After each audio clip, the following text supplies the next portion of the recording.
Thank you for clicking on the YouTube channel, Nerds in the Hood. On today's video, we will be reviewing the 1978 film, Halloween. The film's plot synopsis is, on a black and unholy Halloween night years ago, little Michael Myers brutally slaughtered his sister in cold blood.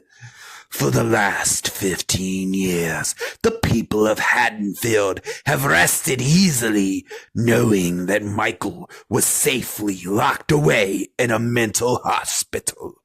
That is, until tonight. Michael has escaped, and he will soon return to the same quiet neighborhood to relive his grisly murders again. For this night is a night of evil. For tonight is Halloween. The cast for the film is, we got Nick Castle as the Shape. You've got Donald Pleasence as Dr. Loomis. You have Jamie Lee Curtis as Laurie Strode and Nancy Keys as Annie. From the theme song to the music used throughout the film, the soundtrack for this film is on legendary status. This is a movie where the opening really sets up the plot for the film and also gives you the atmosphere of the entire movie. Now, I want to say this movie has one of probably my favorite opening credit scenes ever. I love it. It's amazing. It goes with not only what the movie's themed as, but it really helps sell these themes by having this particular opening for the credits. It's perfect. John Carpenter really did amazing things with an extremely small budget for this film, and it was worth it. He really did great to not only set up the themes, set up the atmosphere, but to make sure that every shot was beautiful, to make sure that every scene really resonates with you through the course of the film. And what's amazing is that this started out as a low budget indie film and is now one of the literal Mount Rushmore of horror films. It's a staple in the horror genre. This film with a great script has some amazingly dedicated actors to it. You have some great performances from Jamie Lee Curtis throughout the entire film.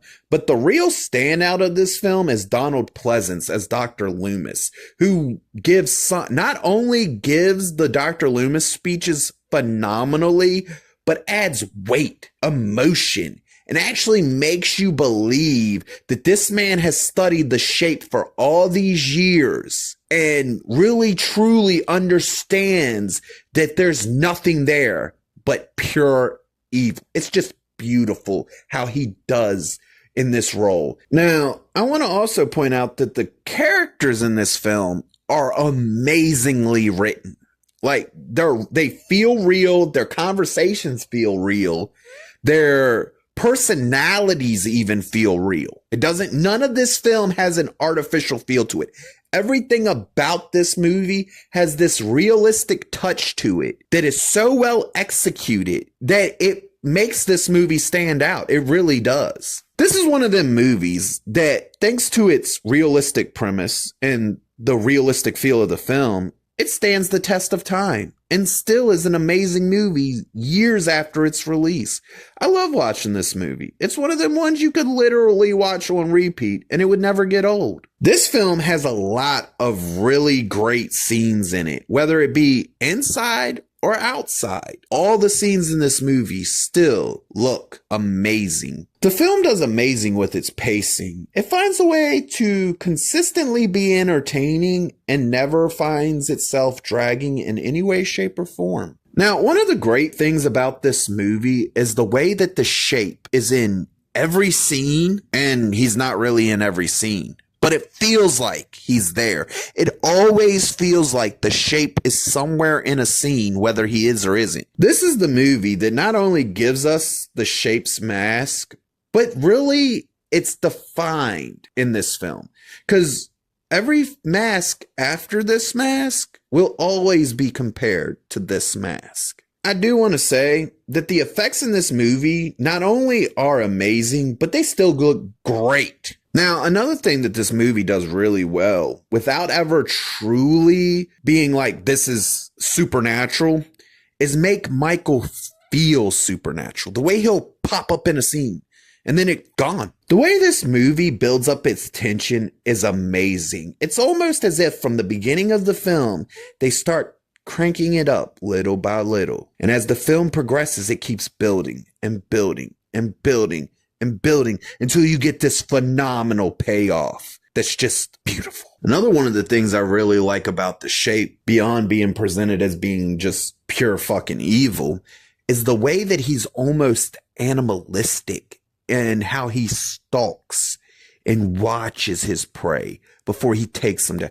Another cool thing that they do with this film is because there's this big ass gap from the time he eliminates his sister until the time he returns to Haddonfield to go on his elimination spree again, that they have it so that this character is now more of a myth than real. The kids see the Myers house as like something you dare your buddy to go try to go into on Halloween night as a Halloween dare. But at the same time, it presents The Shape as this myth, this boogeyman, and does amazing with it. It doesn't feel like it's unnecessary. It doesn't feel like it's being forced into the film. It's naturally done and it's naturally executed. And it really helps with selling this film the way they did this. This is not only one of my favorite films of all time, it's also one of my favorite horror films of all time. It has a really simple plot and it works. It has perfect execution. This is the type of movie that tells a great story. It has an amazing third act that just pulls everything together perfectly. And it will stand the test of time. It will always be a great film. No matter what year it is, it will always be relevant because it's become a part of American culture within the horror sphere. It was amazing the first time I seen it. It's been amazing every time I've seen it since. And I feel like this is just one of them films that everybody should see. This film receives the rating of "That was something special." If you liked the video, please click the thumbs up. If you disagree or agree with me, please leave a comment. And if you really want to see more of me, please hit that subscribe button.